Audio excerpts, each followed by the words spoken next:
మంచిది. దేవుని ఘనమైన పరిశుద్ధ నామముకే మహిమ కలుగును గాక. ప్రార్థన చేసుకొని వాక్య భాగంలోకి వెళ్దాం. స్తోత్రం నాయన, మహాపరిశుద్ధుడైన దేవ, మీకే వందనాలు, స్తోత్రాలు. మహోన్నత, మహాగణుడ, గొప్పవాడ, జీవము గల మా తండ్రి, జీవాధిపతి, సర్వశక్తిమంతుడ, స్తోత్రాలుడ, మీకు వందనాలు. పరిశుద్ధాత్మ దేవుడా, మీకు వందనాలు. అయ్యా, వాక్యమైన దేవుడు నాయన, వాక్యం ద్వారా మీరు మాతో మాట్లాడండి, బలపరచండి, దీవించండి, ఆశ్రయించండి, సహాయం తెచ్చండి.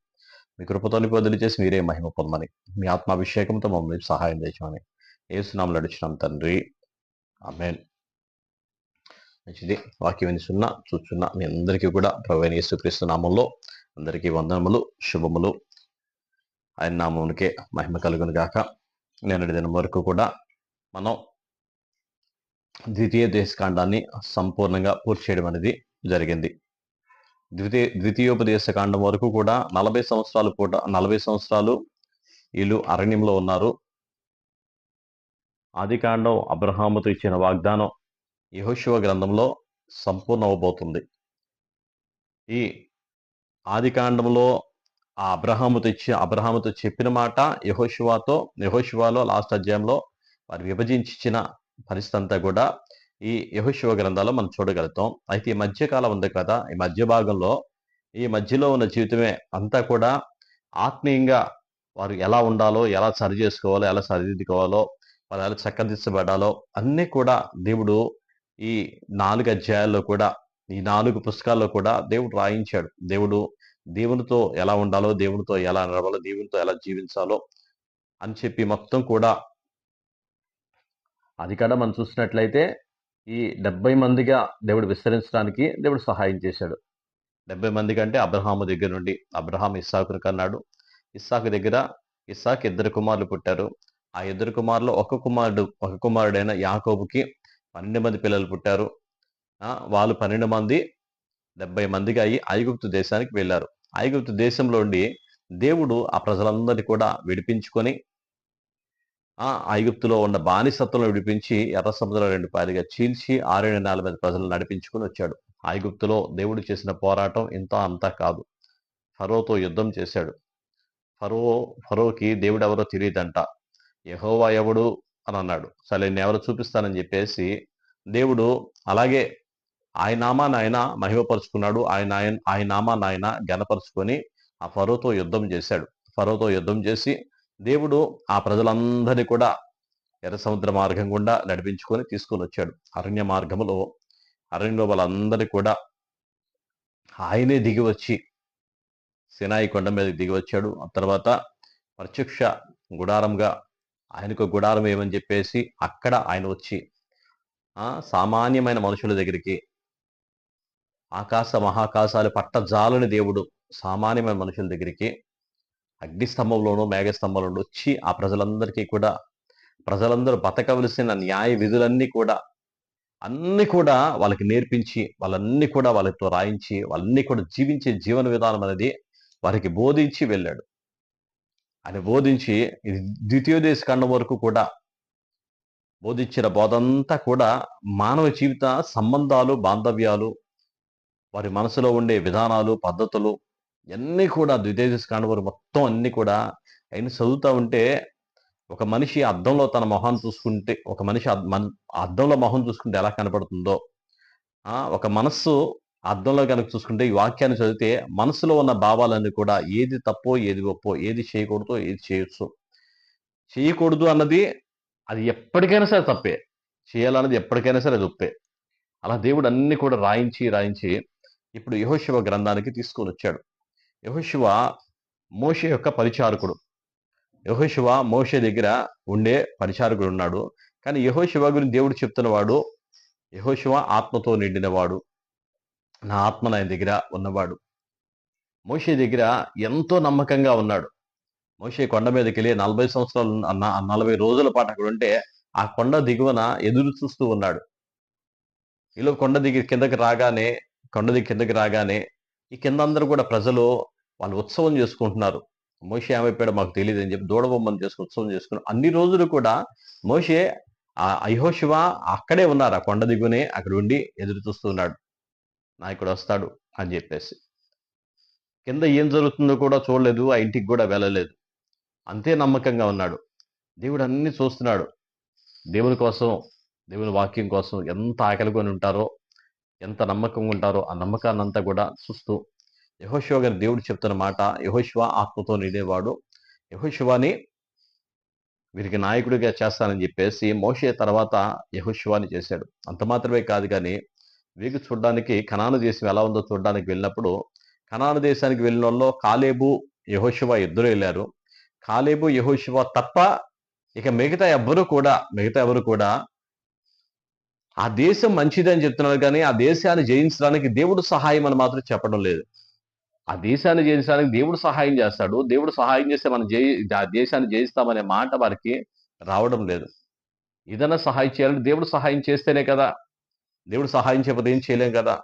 వీళ్ళు బట్టలు చింపుకొని మరి దేవుడు మనకిస్తాడు ఆ దేశాన్ని. వారు ఎంతటి వారైనా అవని, ఎంత గొప్పవారైనా అవని, దేవుడు మనకు సహాయం చేస్తాడని వారెంతో ధైర్యంగా వాళ్ళు చెప్పినప్పుడు ఆ 10 మంది మనుషుల కంటే కూడా ఇద్దరు చెప్పినప్పుడు, వీళ్ళిద్దరు తప్ప ఎవరు కూడా కనాను దేశంలో అడుగు పెట్టరని దేవుడు వాగ్దానం చేశాడు.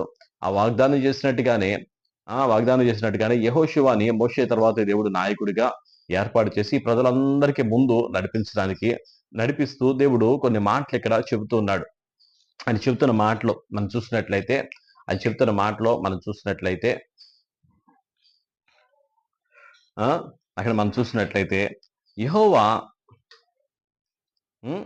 యెహోవా సేవకుడైన మోషే మృతి పొందిన తర్వాత యెహోవా నూను కుమారుడును మోషే పరిచారకుడును అయిన యెహోషువకు ఇలాగు సెలవిచ్చెను. నా సేవకుడైన మోషే మృతి పొందెను. కాబట్టి నీవు లేచి నీవును ఈ జనులందరూ ఈ యొర్దాను నది దాటి నేను ఇశ్రాయేలుకిచ్చుచున్న దేశమునకు వెళ్ళుడి.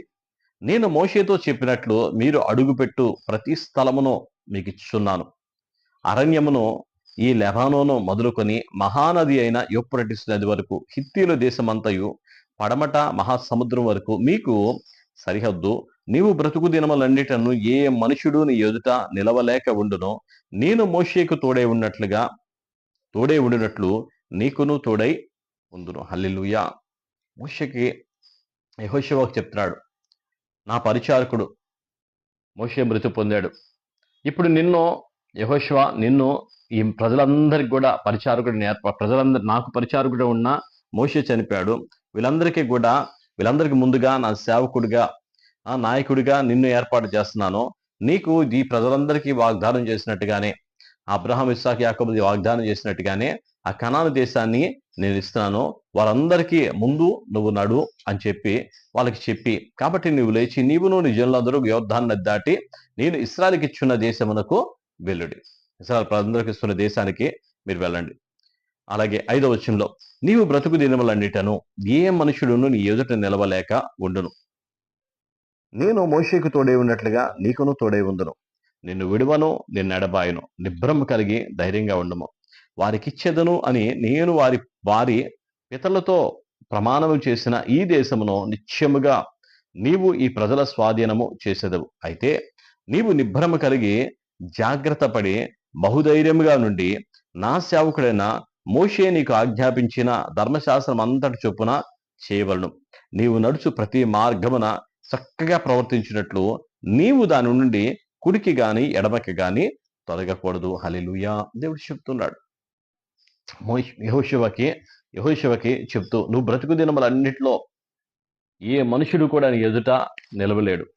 నువ్వెక్కడికి వెళ్ళినా సరే అక్కడ నేను నీకు తోడుగా ఉంటాను. నిన్ను విడవను, నిన్నెన్నడూ కూడా ఎడబాయను. నీకు తోడై ఉండి నడిపిస్తాను. నేను పితరులతో ప్రమాణం చేసిన రీతిగానే ఆ ప్రమాణాన్ని మర్చిపోను. నువ్వు అడుగుపెట్టే ప్రతి స్థలాన్ని కూడా నేను ఇస్తాను. కాబట్టి నువ్వు నిబ్రమ కలిగి ధైర్యంగా ఉండు. దేవుడే మాటిచ్చాడు. దేవుడే వాగ్దానం చేశాడు. ఇక దేవుడు మాటిచ్చిన తర్వాత దేవుని ఎదుట నిలవగలిగిన నరుడు ఎవ్వడూ లేడు. దేవుని ఎదుట పోరాడగలిగిన వాడు ఎవడూ లేడు. వారు ఏదో దేవుడు తెలియక, ఈయనే దేవుడు అని తెలియక పోరాడడానికి వస్తాడు. కానీ వారి పక్షాన దేవుడు ఉన్నాడని వాళ్ళకి తెలియక వాళ్ళు చేస్తూ ఉంటారు. అయితే ఇక్కడ చూసినట్లయితే దేవుడే వాగ్దానం చేస్తూ అంటున్నాడు కదా, నువ్వు ధర్మశాస్త్రాన్ని ఏ మాత్రం మర్చిపోబాక, నువ్వు కుడికి గాని ఎడమకు గాని నువ్వు తొలగిపోగాక, మోషే నీకు ఎలాగైతే ఆజ్ఞాపించాడో ఆ ధర్మశాస్త్రం అంతటి చొప్పున నువ్వు నడుస్తూ ప్రతి మార్గమున చక్కగా ప్రవర్తిస్తూ ముందుకు వెళ్ళినట్లయితే నేను నీకు తోడై ఉంటాను. ఆ ధర్మశాస్త్ర గ్రంథము నీవు బోధింపక, ఈ ధర్మశాస్త్ర గ్రంథమును నీవు బోధింపక తప్పిపోకూడదు. దానిలో వ్రాయబడిన వాటన్నిటి ప్రకారము చేయుటకు నీవు జాగ్రత్త పడినట్లు దివారాత్రము దాన్ని ధ్యానించిన యెడల నీ మార్గమును వర్ధిల్ల చేసుకొని చక్కగా ప్రవర్తించదవు. నేను నీకు ఆజ్ఞాపించున్నాను కదా, నిబ్బరము కలిగి ధైర్యంగా ఉండము, దిగులు పడకము, జడియకము. నీవు నడుచు మార్గం అంతట్లో నీ దేవుడైన యెహోవా నీకు తోడై ఉండును. హల్లెలూయా. నిబ్బరము కలిగి ధైర్యంగా ఉండు. ఈ ధర్మశాస్త్రాన్ని బోధించడం మానొద్దు, ధర్మశాస్త్రం అనుసరించడం మానొద్దు, ఆయన ఆజ్ఞలు కానీ కట్టడలు కానీ బోధించడం మానొద్దు, వాటిని అనుసరించడం మానొద్దు. కుడికి కానీ ఎడమకి కానీ నువ్వు తొలగిపోవద్దు. నువ్వు ఈ విధంగా నువ్వు జీవించినట్లయితే, ఈ విధంగా నువ్వు నడిచినట్లయితే నేను ఎప్పుడు కూడా నేను తోడుగా ఉంటాను. నిబ్బరం కలిగి ధైర్యంగా ఉండు. యెహోషువకు ఆ రోజు ఇచ్చిన వాగ్దానమే కాదు, మనకైనా అదే వాగ్దానం. మనం ఎప్పుడు కూడా దేవుని వాక్యాన్ని పట్టుకుని వాక్య ప్రకారం మనం జీవించినట్లయితే, వాక్య ప్రకారం నువ్వు జీవించినట్లయితే, వాక్యం చెప్పినట్లుగా నువ్వు బ్రతికినట్లయితే దేవుడు నిశ్చయముగా నిన్ను దీవిస్తాడు. దేవుడు నిశ్చయముగా ఆయన తోడై ఉంటాడు. యెహోషువకు తోడై ఉన్న దేవుడు నీకును తోడై ఉండి నువ్వు కోరిన ప్రతి దాన్ని కూడా ఆయన సఫలం చేస్తాడు. నీతి యావత్తు సమస్తమును కూడా ఆయన జరిగించే దేవుడు. ఆ జరిగించే వాక్యమైన దేవుణ్ణి, ఆ వాక్యాన్ని కనుక వెంబడించినట్లయితే, ధర్మశాస్త్రాన్ని, దేవుని వాక్యాన్ని మనం గట్టిగా హత్తుకున్నట్లయితే మోషేకు తోడుగా ఉన్నట్లుగా యెహోషువకు తోడుగా ఉంటాడు. యెహోషువకు తోడుగా ఉన్నట్లుగా నీకును తోడుగా ఉంటాడు. దేవుడు మాట ఇచ్చిన వాడు మాట తప్పిపోడు. అది నమ్మదగిన వాడు. ఆ మాట మనం విన్నట్లయితే ఆశీర్వాదం పొందుకుంటాం. తన 10వ వచనంలో కాగా యెహోషువ ప్రజల నాయకులను ఇలా విజ్ఞాపించెను, మీరు పాలెంలోకి పోయి జనులతో ఈ మాట చెప్పుడి, మీరు స్వాధీనపరచుటకు మీ దేవుడైన యెహోవా మీకిచ్చుచున్న దేశమును స్వాధీనపరచుకొనబోవుటకై 3 దినముల్లోగా మీరు యొర్దాను దాటవలను. గనుక ఆహారమును సిద్ధపరచుకోండి. మరియు రూబేనీయులను, గాదీయులను, మనష్య అర్థగోత్రపు వారిని యెహోషువ ఇలాగూ ఆజ్ఞాపించెను, యెహోవా సేవకుడైన మోషే మీకు ఆజ్ఞాపించిన సంగతి జ్ఞాపకం చేసుకోండి. ఎట్లనగా మీ దేవుడైన యెహోవా మీకు విశ్రాంతి కలగజేయుచున్నాడు.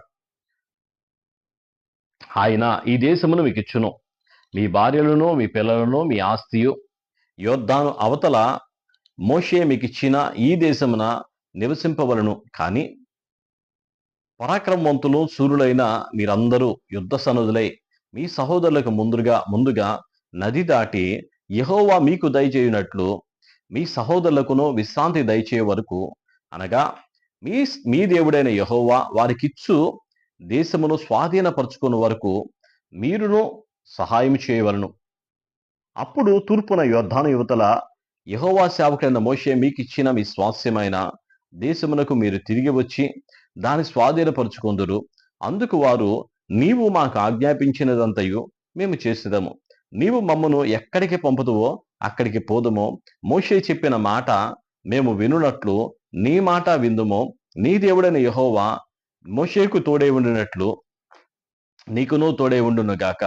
నీ మీద తిరగబడి నీవు వారికి ఆజ్ఞాపించు ప్రతి విషయంలో నీ మాట వినని వారందరూ మరణశిక్ష నొందుదురు. నీవు నిబ్బరము కలిగి ధైర్యం తెచ్చుకొనవలనని యెహోషువకు ఉత్తరమిచ్చిరి. ఎవరంటే రూబేనీయులు, గాదీయులు, మనష్షీయులు, మనష్షే అర్థగోత్రపు వారు. వీరు ఆ గిలాదు ప్రాంతానికి వచ్చిన తర్వాత అంటే యొర్దాను యువతల ప్రాంతంలో, యొర్దాను యువతల భాగంలో వారు వచ్చిన తర్వాత అది మంచి పచ్చని చెట్లతో ఉన్నది.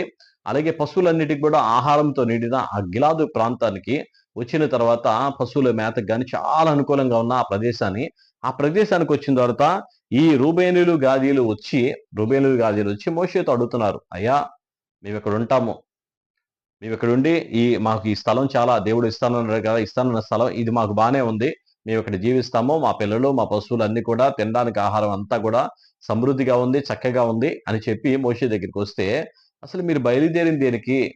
కనాను దేశం దేవుడు ఇస్తానన్నాడు, కనాను దేశానికి వెళ్ళాలి కదా, కనాను దేశానికి వెళ్ళి అక్కడే మీరు ఉండాలి. కానీ మీరు ఇక్కడ అడుగుతున్నారు, మీరు ఇక్కడ ఆగిపోతే మిగతా వాళ్ళందరూ ఏమైపోతారు? మేము కూడా ఆగిపోతాం అనరా? మేము కూడా ఇక్కడే ఉంటాం అనరా? మీకు ఇక్కడ వివాదం జరిగింది కదా, ఎక్కడికెళ్ళాలి? దేవుడు ఇస్తానన్న కనాను దేశానికి మీరును రావాలి కదా! మీరు అలాగే అంతకుముందు కూడా వాళ్ళు అలాగే చేశారు. అనేక మందిని నీరు గార్చేశారు. అనేక మంది చనిపోవడానికి కారణమయ్యారు.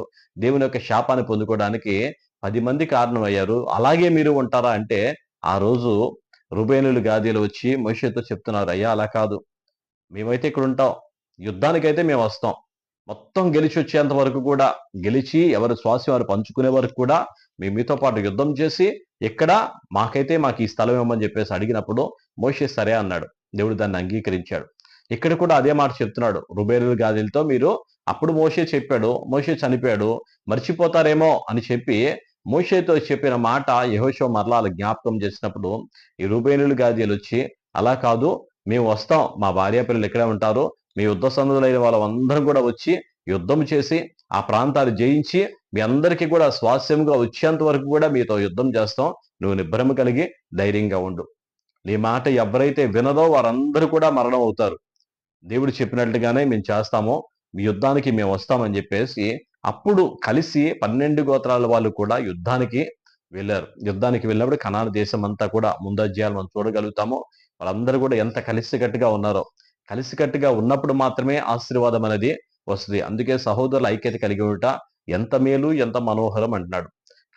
కలిసికట్టుగా ఉన్నప్పుడు మాత్రమే ఏదైనా సాధించగలుగుతాం, ఏదైనా జయించగలుగుతాం. విడివిడిగా ఉండి దూరం దూరంగా పారిపోయి ఏది కూడా మనం చేయలేం. ఈ అధ్యాయంలో అక్కడ చెప్తుంది కూడా అదే.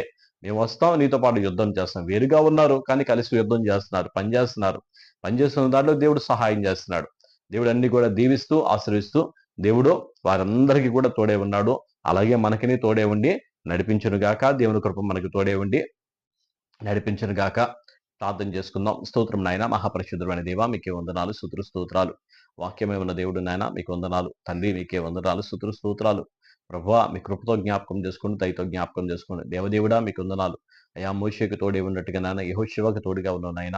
అయ్యా యెహోషువకు తోడుగా ఉన్నట్టుగా మాకును తోడుగా ఉన్నాడు ప్రభువా. అయ్యా యెహోషువతో నాయన వాగ్దానం చేసినట్టుగా ప్రభువా నిబ్బరం కలిగి దైవరంగా ఉండమని నాయన మా ఒక్కడు నాయన ప్రభువా వాగ్దానం నాయన సిద్ధించును గాక. తండ్రి మీకే వందనాలు, స్తుతులు, స్తోత్రాలు. మీ ధర్మశాస్త్రం అంతటి ప్రభా అయ్యా అనుసరిస్తూ బోధిస్తూ ప్రభా దాని ప్రకారం చక్కగా నడిచే కృపను మాకు కూడా దయచేయండి, సహాయం దయచేయండి. తండ్రి మీకు స్తోత్రం నాయన. రూబేనులు, గాదీలు నాయన ఐక్యతతో నాయన అయ్యా అన్ని విషయాలు పోరాడే ఆత్మను మాకు కూడా దయచేయండి, సహాయం చేసి నడిపించి మీరే మహిమ పొందని అన్ని విషయాలు కృప దయచేయమని యేసు నామములో అడుగుచున్నాం తండ్రి. ఆమేన్. అందరికీ కూడా నా నిండు వందనాలు. దేవుడి కృప మీకు తోడై ఉండి నడిపించును గాక.